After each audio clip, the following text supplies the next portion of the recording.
Audio Jungle. Audio Jungle. بسم الله الرحمن الرحيم. السلام عليكم ورحمة الله وبركاته. soo dhawaada ardada sharafta leh. Waxaan ku guda jirnaa course-ka computerized accounting ka casharada horudhaca u ahaa. Waxaan qaadanaynaa casharkeennii afaraad. Sidoo kale wuxuu noqonayaa chapter-kii labaad. Chapter-ka koowaad waxaan kusoo qaadanay 3 cashar. Chapter-kaana wuxuu ka bilaabanayaa casharka afaraad. Haddii alla idmo waxaan ku qaadan doonaa waxa la ciwaanka la yiraahdo the recording process oo ah sida loo diiwaan geliyo transactionada ganacsiga. Waxaan ku qaadanaynaa afartan line objective. Afartan waxay kala noqonayaan sida account debit iyo credit loogu isticmaalo dhacdooyinka ganacsiga. Sida debit iyo credit loo isticmaalo ayay noqonaysaa. Transaction line objective 2 wuxuu noqonayaa how a journal is used in recording process. Sidee journal loogu isticmaalaa recording process markii wax la diiwaan gelinayo.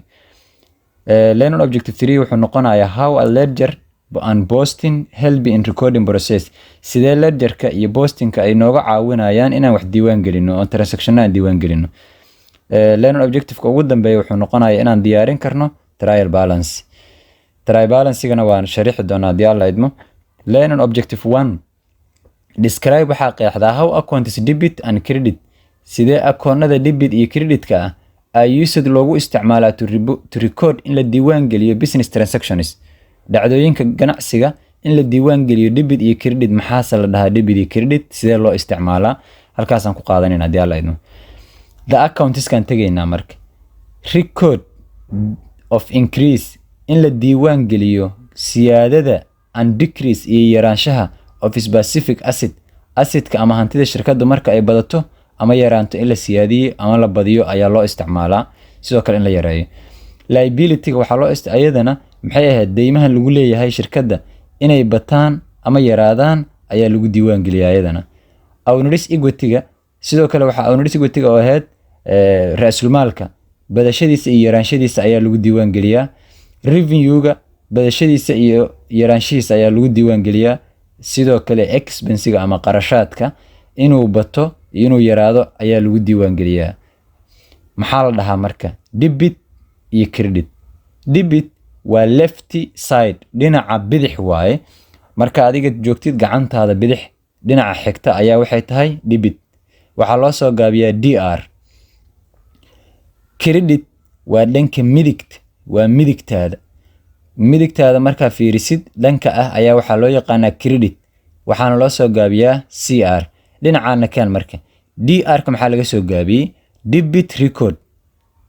Ku diiwaan geli dhanka bidix iyo credit record ku diiwaan geli dhanka midig. Saasa laga soo kala gaabiyay. Marka an account is akoonada can be illustrated waxaa loo muujiyaa in T account form qaab oo T camal u taala. T-du laba dhinac way ka banaanta qaybta kore marka waa kana T-da lagu sheegay waat. Ushi waatan oo T-da madaxeeda ahayd akoonka halkan lagu qorayaa credit inta lagu qorayaa oo dhanka midigta ah. Debitna waxaa lagu qorayaa dhanka bidixda. Halkan akoonka debitka wixii tiradii debitka galeeda ayaa la gelinayaa sidii ku galayso arki doonaa. Halkan waxaa la gelin doonaa tirada galaysa dhanka creditka. Marka akoonka waa kan debit iyo credit ayuuna leeyahay. Mar walba haddii lagu yiraahdo debit iyo creditna waa dhan bidix iyo dhanka midiga kala yihiin in laga kala diiwaan geliyo. Okay. Marka the account akoonadan fiirinayna. Debit iyo credit procedure-ka loo maro.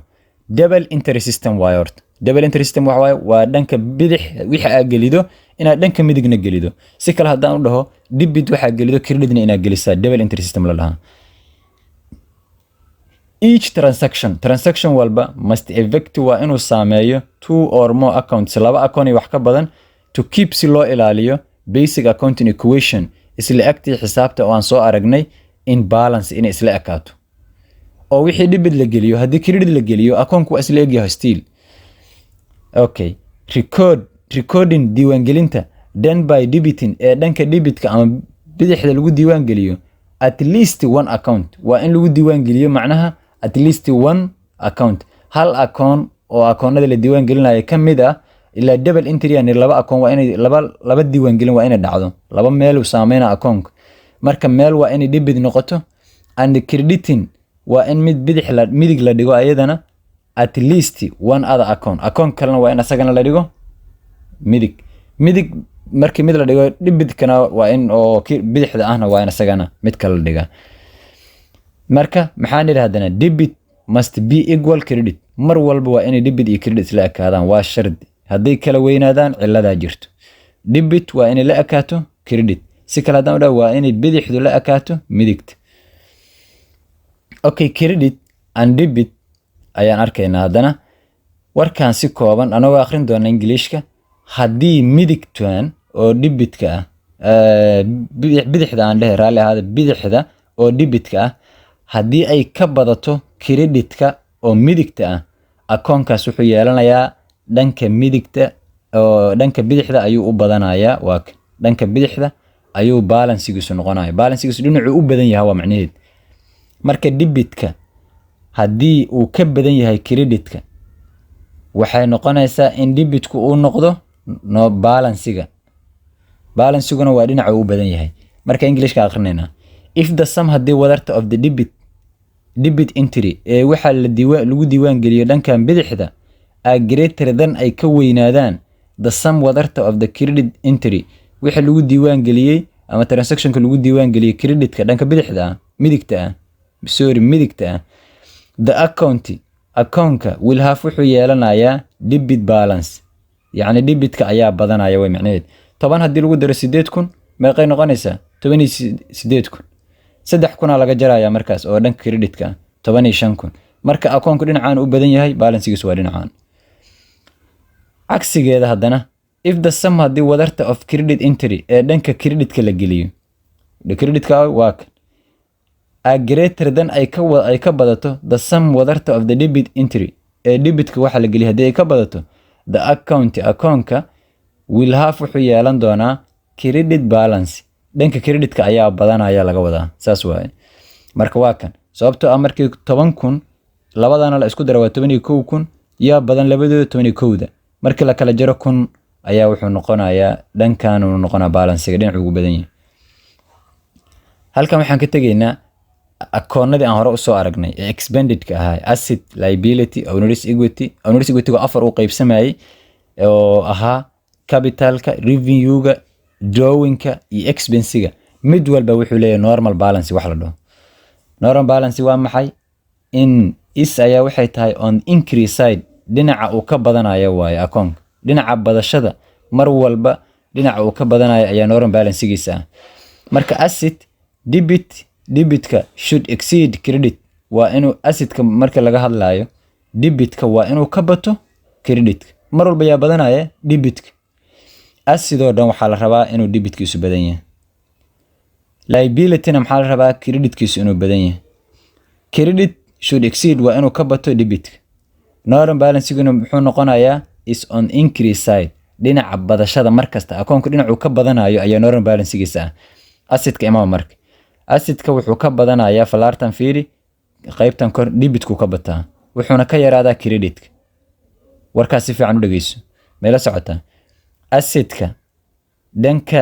debitka ayuu ka bataa dhanka creditka ayuuna ka yaraadaa normal balance-giisu muxuu noqonaa marka debitka ayuu noqonayaa mar walba normal balance waxaan niri waa dhinaca uu ka bato waayo akoonka halkan ima hadana liability-ga wuxuu ka bataa dhanka creditka ayuu ka bataa wuxuuna ka yaraadaa debitka sidaa daraadeed normal balance-giisu wuxuu noqonayaa dhanka creditka oo uu ka batay labadan waa aragna asset iyo liability midna wuxuu ka batay debit midna wuxuu ka batay credit owners equity-gaan tagaynaa marka owners equity-ga afartan ka koobnaa owners capital ama investment mid aragta isticmaal revenue-ga labadaas oo ah capitalka iyo revenue-ga waxay siyaadin jireen owners equity-ga hore waa u soo baranay creditkayna tagayaan marka hadday mar siyaada yihiin dhanka creditka ayay tagayaan waa normal balance-ga marka muxuu noqonayaa owners equity-ga credit ayuu noqonayaa ilaa dhinaca ay ka bateena wuxuu noqday owners equity dhinacu ka badanaya waa labadan dhinac ay tagaan oo badashada ahaa marka normal balance-giisu creditka ayuu noqonayaa owners drawing-ka iyo expense-ga labadaasi waxay yareyn jireen decrease owners equity. Owners equity-gan guud ayay oo ra'sulmaalka shirkadda ah ayay debitkiisa yareyn jireen. Debidayna tagayaan. Way yareyn jireen debitkiisa tagayaan. Hadda marka maxay noqonayaan? Owners capitalka waa midkan hore u soo aragnay. Drawing-ka waa ka. Drawing-ka wuxuu ka badanayaa dhanka debitka. Wuxuuna ka yaraanayaa dhanka credit-ka. Si kooban afartan labada hore credit ay tagayaan waxay ka badanayaan marka credit-ka waa capitalka iyo revenue-ga. Kan waa capitalka. Revenue-gana asagana gadaalan ka arkayna. Marka waxaan aragnaa hadda revenue-ga iyo capitalka inay credit ka bataan. Expense-ga iyo drawing-kana inay debit tagayaan oo debit ka bataan. Marka revenue-ga imaw. Revenue-ga wuxuu ka bataa dhanka credit-ka. Normal balance-giisu marka wuxuu noqonayaa credit. Wuxuuna ka yaraadaa debit-ka. Expense-ga wuxuu ka bataa dhanka debit-ka. Marka normal balance-giisu wuxuu noqonayaa debit. The purpose marka ujeedka of earning revenue ee faa'iido loo helayo is to benefit waa in faa'iido la helo. The owner milkiilaha inuu faa'iido helo waaye sababta dakhliga loo sameynaya. Sidaa daraadeed owner-ka credit uu ka badanayay wixiisa marka revenue-guna la mid uu noqonayaa. The effect saameynta of debit and credit on revenue. Debit iyo credit ama bidix iyo midig revenue-ga account-iga is same as waxay la mid tahay their effect saameyntooda on owners capital. Capitalka owners capitalkan owners capitalka waa soo aragnay. Waa kan owners capitalku muxuu ahay inuu credit ka bato debitna ka yaraado. Revenue-guna waa la mid. Credit-ku ka badanaya revenue-ga wuxuu ka badanayaa credit-ka wuxuuna ka yaraanayaa debit-ka. Normal balance-giisuna credit. Expense-ga half wuxuu leeyahay opposite effect saameyntan cagsigeeda uu leeyahay. Marka expense-ga decrease uu ka yaraadaa owners equity-ga uu yareeyay samahan. Owners equity-ga uu yareyn jiray sababtoo ah labada yareysuu ku jiray. Marka asaga expense-ga normal balance-giisu waa debit wuxuuna ka bataa dhanka debit-ka ayuu ka bataa. Asagoo si kooban waatan marka debit iyo credit rule oo kooban. Warkaan hadda intii hore ay wax ku iska ka daba mareeyeen intaan si fiican u fiirso. Normal balance-ga mar walba waxaan idhi waa dhinaca uu ka bato account. Normal balance-gu waa dhinaca uu ka bato account. Intaan waa inta debit ka badata. Hal xabaa ka maqan. Waa sheegi doona. Normal balance-ga inta credit ka badatana waa afartan. Waa saddexdan. Saddexdan waa. Saddexdan maxay yihiin? Liability-gu credit uu ka bataa. Owners equity-ga ama capitalka. Owners equity owners capital waa meeshan. Owners capitalka wuxuu ka bataa asagana credit-ka. Revenue-ga ama dakhliga wuxuu ka bataa credit-ka. Normal balance-ga debit-ka ah. Normal balance-giisu haddii uu debit noqdo macnaheedu maxaa waaye dhanka debit ka bataa soo maahan. Asset wuxuu ka bataa debit-ka. Expense ama qarashaadkuna waxay ka bataan debit-ka. Drawing-kuna wuxuu ka badan doonaa. Drawing hadda naga maqan. Drawing-kuna wuxuu ka bataa debit uu ka bataa. Marka saddexna waa debit, saddexna waa credit. Saddexda debit-ka waa asset, expense iyo drawing. Debit ay ka bataan. Normal balance-ga credit ayagana yaa ka bata. Liability-ga credit uu ka bataa. Owners capitalka iyo revenue-ga. Equity-gaas meeshaas aha capital ah. Equity, capital, investment inta waa isticmaali kartaa. Waa kuwaan marka. Aan aragno debit iyo rule-ka iyo credit rule-ka. Waa kuwaan balance sheet income statement. Balance sheet-na waa aragnay waxay ahayd asset iyo liability owners equity oo koobana lagu sheegi jiray. Income statement-na revenue iyo expense bisa laga diyaarin jiray. Marka hadda meeshan wuxuu ka hadlayaa debit balance inta lahayd. Debit balance waxaa leh asset oo debit ka bata. Expense-na debit oo ka bata. Liability iyo equity ama capital iyo revenue maxay ka badan doonaan? Credit ay ka badan doonaan. Hal mar aan ku celiyo. Credit iyo debit rule. Credit iyo debit rule. Balance sheet-ka waa soo aragnay waxay ahayd asset, liability iyo owners equity. Income statement-gana ayaa laga diyaariyaa revenue-ga iyo expense-ga. Hadda marka debit yaa ka yaraada. Yaasa ka bata. Taasaan fiireynaa. Debit waxaa ka bata asset-ka sidoo kale waxaa ka bata expensiga. Debit yaa ka yaraada liability-ga iyo onerous equity-ga iyo revenue-ga ayaa ka yaraada. aan ku celiyo saddexdan hoos u jeeda debitkay ka yaraadaan, labadan kor u jeedana macnaheedu maxaa waaye debitka ayay ka bataan, creditka ima wadana. labadan hoos u jeeda waa labadee, waa assetka iyo expensiga, creditka waa ka yaraadaan. hadda creditan joogna soo maahan, creditka labadaani waa ka yaraadaan. saddexdan dhexda ku jirta oo liability iyo equity ama capital iyo revenue-ga, saddexdaanina creditka ka bataan oo awalkii hore waxay ka yaraanayeen debitka. marka meeshan si ayadana si kooban ayuu u sheegay. su'aashan isku day markaaye, su'aashan adaa laga rabaa debit iyo credit rule. debitka akoonka ah waa la debida la dhigaa. increase akoonka debit ah increase both asset iyo liability. assetka iyo liability-gu labaduba debiday ka bataan, ma saxa? waa maya. assetka bisa ka bata, liability-gu kama bato. decrease waxaa ka yaraada both asset iyo liability. assetka iyo liability-ga labaduba debiday ka yaraadaan. maya, assetku waaba ka bataa, kama yaraado. increase asset and decrease liability. akoonkan debitka ah assetku waa ka bataa ama hantida waa ka badataa, liability-guna waa ka yaraadaa. ay ma saxa? waan arkaynaa wakaas waa sax. decrease asset and increase liability. assetka ka yaraada maya, macnaheedu maba ah, debit waa ka bataa. aye su'aashan kala fiir hadana.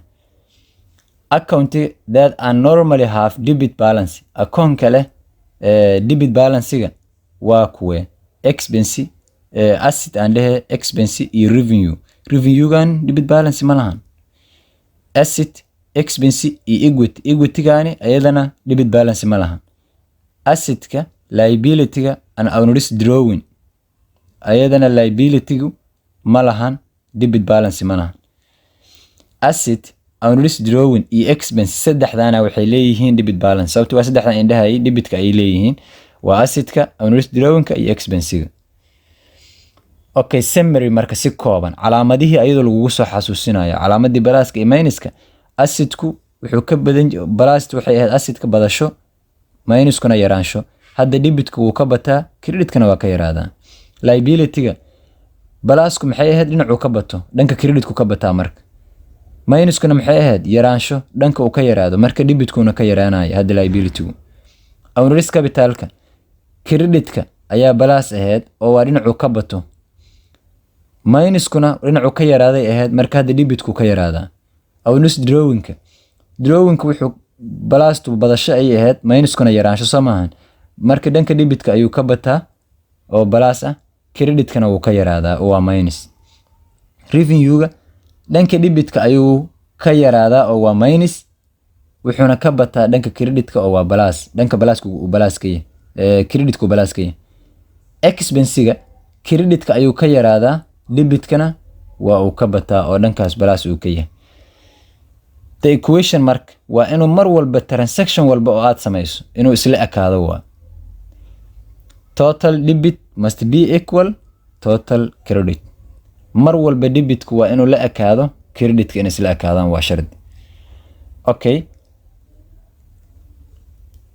halkan ayaan ku simaynaa. waa mahadsantihiin. casharkeena intaas ayuu ku egyahay, casharkeena afaraad.